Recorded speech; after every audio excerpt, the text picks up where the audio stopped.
Hello, everyone. I am back again today with the one and only Brilliant Britt. I have coined her new name and it's Add it to sticking. the It's going to list. fit. Add it to the list. She's got about 15 of them. So, your 16th name, Brilliant Britt, thank you for being back with me today.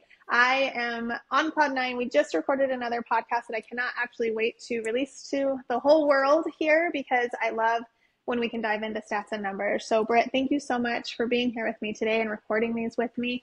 I'm excited for this one as well. How are you? How are you doing? How's life? How's the world of Brilliant Britt? I mean, I'm here with Spiffy Tiffy, so it's a That's good fair. time. That's fair. That's fair. Oh, I can't believe how well that name stuck. It comes on just so everyone knows, when my anniversary comes around every year, I get something marked, some sort of memorabilia marked with Spiffy Tiffy. And they haven't let even though our caricatures are gone, if you've never seen our caricatures, you need to go do some Dental A Team digging. They're out there somewhere. And this year's came with my caricature because they know that Spiffy Tiffy caricature cannot die. So thanks No, for reminding me of that, and Britt. it's one of the best nicknames, so it's a good one, and it fits you so well. Oh, thank you. Thank you. Tiff is I feel like I have an easier name to rhyme with. Yeah. But Brilliant Britt. I like it. Awesome. Well, thank you for all of that. Today I wanted to chat new patients. And in the dental industry, we focus a lot of attention on new patients and we focus a lot of attention on new patient acquisition. But something that I've noticed with a lot of my clients recently, I've done a really big focus this year for all of my clients on their active patient count and just making sure that that's continuously growing because I just don't think that there's enough emphasis put on that on the business side of practice ownership. So I've been really working with my practices on that this year.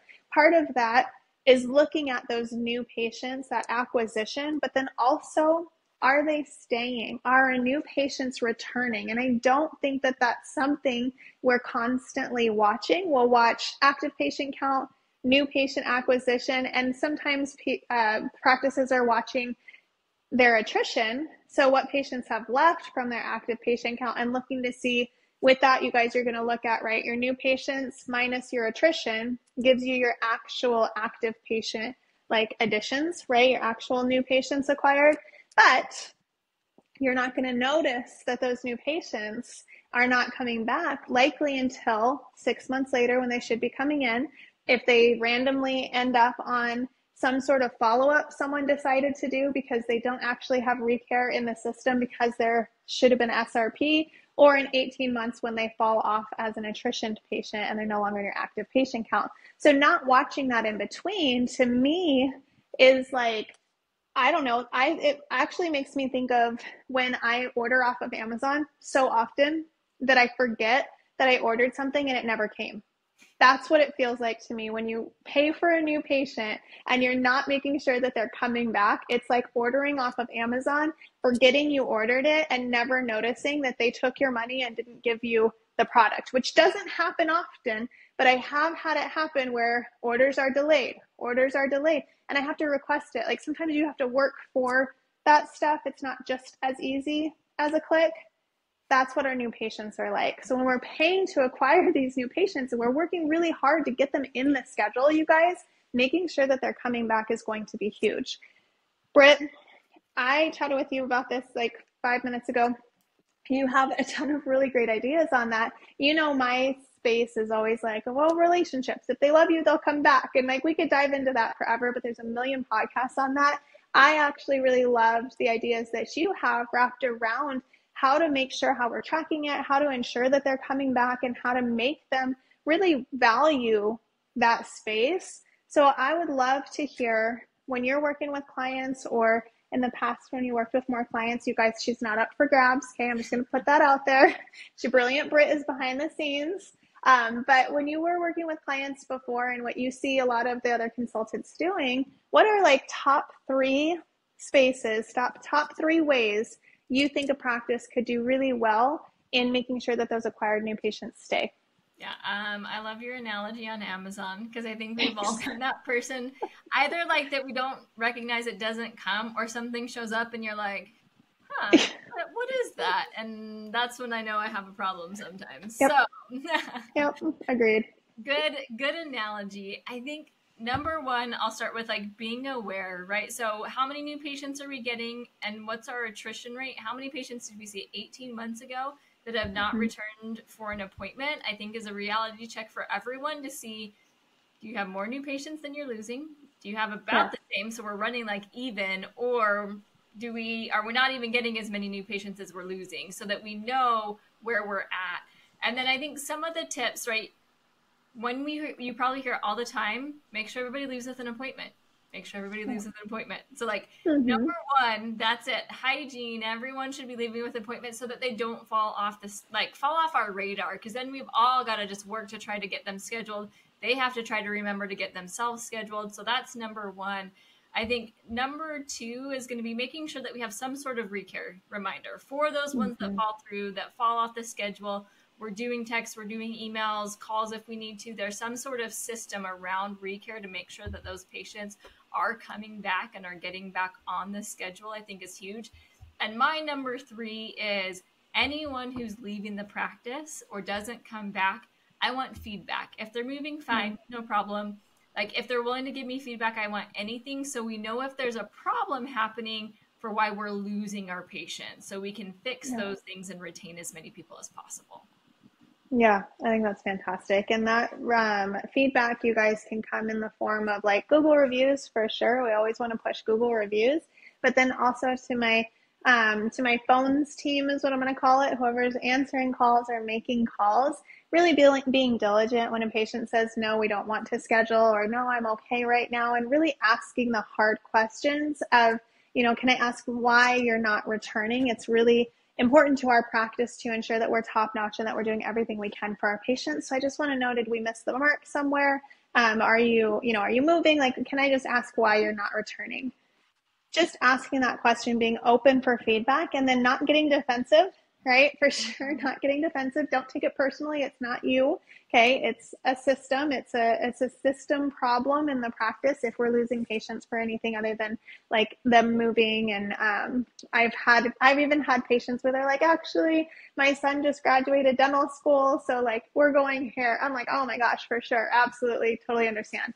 So asking for that feedback can be a little bit uncomfortable, but it's super important, especially you guys, when we have new patients that aren't scheduling back.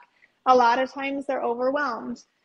They feel they can't afford it. They feel maybe they didn't get the time that they deserve. They don't understand their treatment plan. Like really digging into those things, because there's a lot, I think, Britt, when you're asking for that feedback and you get feedback like that, that's an opportunity to be like, oh my gosh, I would hate to know that you go into the world to any other dental practice and go confused. Like, can I take a couple of minutes with you and really dive into it and answer any unanswered questions that you might have? Whether you stay with us or not, I want to make sure I do my due diligence and you have the information. That really, like, that vulnerability, I feel like, really makes a person like, okay, show me what you got. And it can save a patient. I've done it. I've saved patients that way. But regardless, I think our reason for being here is to ensure that people are healthier when they leave than when they came in. And even if that means a patient going to get a second opinion or going to another office and they get the treatment done somewhere else, at least at night when you go to bed, you took your time and you took their time to make sure that they understood. So, Britt, I think that's brilliant. And that follow-up kind of goes into like asking for the reason for leaving has to come from a phone call that was initiated. Most of the time, the patients are not calling our practices and being like, hey, by the way, I'm moving, so please cancel my account. Like, I'm not coming back.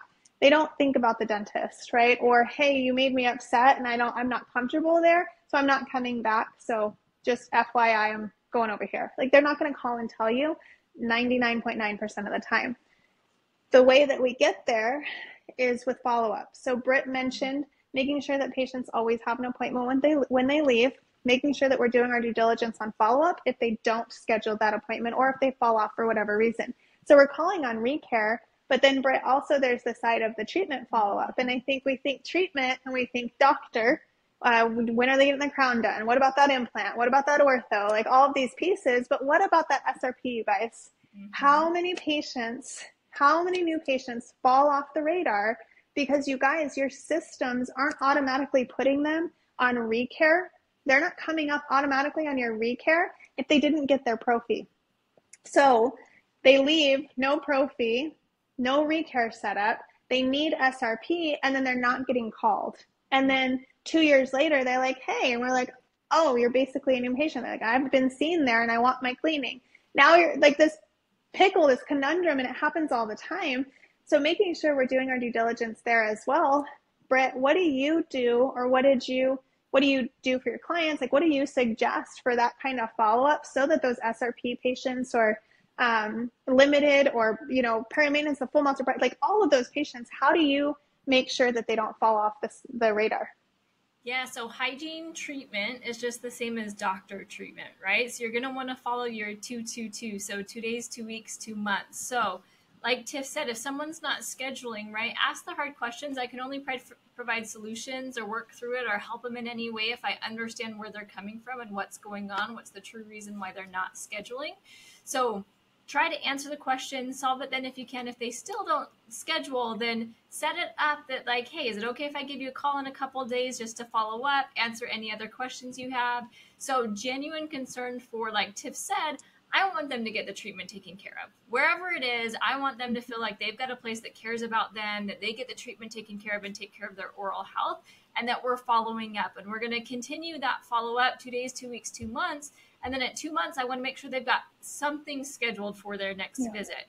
So if they need scaling and route planning and they haven't done it yet, what solutions can we come up with? If we don't have a solution for that, then at least schedule their next exam if we're not going to do something else. Make sure it's really clear if they can't do that right now. We want them to do something, but we want to make sure they're coming back so we can make sure no other issues arise and we have a chance to have a conversation to talk to them about the thing that they haven't gotten done, answer questions, make sure they know what's needed, and walk them through it so they don't just get lost and never get that thing taken care of. Mm-hmm. Yeah, beautiful. I love it. I love it. So making sure our new patients are returning is really going to come down to the scheduling and the follow-up, you guys. And like we said in the beginning, you're going to see it in the attrition eventually, but I don't know about you. I don't want to wait 18 months to see if my money that I spent to acquire a new patient actually worked. And I give like 50% credit to a new patient number. Like it's a new patient today, but are we maintaining that patient? So really watching those numbers is super important. And I'm going to just reach out to the practice owners here, the doctors, the dentists, and just say, you guys, it is your job to make sure that your team understands what their job is. And if they don't understand that our job is to make sure that our patients are healthier, and that means caring about their health, and we do that with these systems in place, that goes back to leadership, that goes back to practice ownership, and it goes back to making sure that everything is super clear for all of the positions within your practice. So I would look at the different positions, not the people, the positions in your practice, and look at which position would be best to take on this kind of a role. Like who's making sure that our new patients are coming back? Who's making sure that the treatment follow-up is there, that recare follow-up is there? Who's making sure patients are leaving with appointments? And who's the buck stops here? Because if my hygienists are responsible for scheduling their next appointment, but a patient comes up and they don't have that appointment, is someone at checkout checking that? Is our front desk team equipped to really take a look at that and check for an appointment, listen in the handoff? Do our handoffs talk about that? Like where is the accountability set up and what's the process there? Because it's really easy. I'm going to tell you right now, as like a one-man team, right? It's really easy as one person for that to be my responsibility. And no, it's a job that I dislike. Maybe it takes a little bit of time and nobody's actually going to ask me if it's happened. And when the schedule falls apart, I'm like, I don't know. Well, the schedule fell apart, right? Because there's no accountability attached to it. I didn't actually do the recare calls I was supposed to. And now it's hard to get patients into the schedule. So that was my soapbox for practice owners. Please make sure that your team knows what's expected of them. And that also means like these follow-ups are happening because you're paying for these new patients and I want you to make sure that they're staying. So Britt, you said Patients never leave without an appointment. Yep. We're doing our due diligence on recare, and we're getting the feedback. So recare and follow-up, we're going to tie those two together. So recare follow-up and diagnosed treatment follow-up, that also counts SRP, you guys. That gets lost in the shuffle very, very often. And then getting that feedback from patients so that we can address systems when they need to be addressed and make sure that things are flowing the way we need them to. Now, flipping from like easy implementable, easy to see, now you're going to flip and I'm going to talk like relationships. I think that this is huge. And I think this is the foundation of really getting patients into your practice. We work really hard at new patient acquisition, at new patient phone calls, making sure that everything's set and it's beautiful for a new patient. But what about when they're no longer a new patient? They've come in today, had their new patient appointment, they're no longer a new patient anymore. What does that relationship look like? Are you maintaining that level of relationship, that level of customer service that you have for a new patient being acquired? Are you maintaining that for the patients thereafter once they're not new patients anymore? Because that is really easy to feel, and it's very easy to see, and it's very easy to lose patients out the back door. So way back to the beginning when I said paying attention to your active patient count, you guys, if your attrition is high or near your new patient acquired number, you're likely needing to look at that relationship piece and look at what the patient experience is after having become a new patient. I would hate to leave this unsaid and see doctors out there trying to see 80 new patients a month just to impact their active patient count, when you likely could be doing something around 25 to 40 new patients a month, plus maintaining an active patient count through your recare, through your treatment follow-up, and having a profitable company. If all of those systems, the foundational systems, are in place, I really like 40 at tops-ish, 40 to 45. Maybe some of my high producing doctors and like efficient doctors can cut that, but I really, really like 40 or less, 25 to 30 really, but up to 40 new patients per full-time doctor provider max, because you're going to lose out on a lot of pieces after that. That's a whole nother conversation. But making sure that those new patients are staying is going to be really tracking those numbers. You're going to track active patient count, attrition, case acceptance, diagnosis amount, and obviously your new patient number. Now, Britt, what's something that you've seen? You've been into a lot of practices in person, and what's something that you've seen that just stands out to you on like, this office is stellar? Their new patient, their recare patient, like just their patients walking through the door feel like family, whether they're brand new or whether they've been here for years. What's something that really stands out to you that makes you feel that way when you walk into a practice? Yeah, some key pieces, right? And to keep in mind, I love that you said, right, that new patients and returning patients, right? What's that experience? So they don't feel a shift. They feel just as important today as the first time they came to our office, even if it's years later, if not more important, because we know them a little bit better.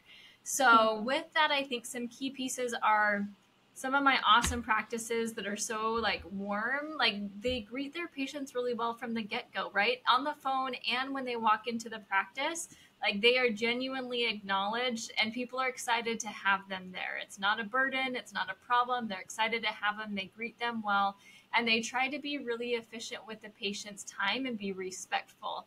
I think these days, right, time's important to everybody. And yes, some people like to come and chat with us and spend time, but most people want to be efficient. They want to have a good time while they're there, and they want to get on to their next thing. So being efficient with their time and communicating really well about what's going on when it comes to treatment, when it comes to finances, communication is really big.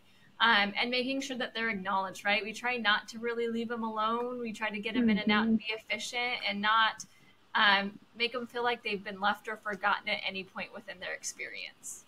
Yeah, I agree. I love that. I think you hit the nail on the head with that warm welcome over the phone or in person. I think you guys know, you can just feel that energy, and you can feel when someone's being genuine and when someone genuinely knows how to do their job, what their expectations are, and how they can win is when they're really genuine with the patient base. So I love that. Okay.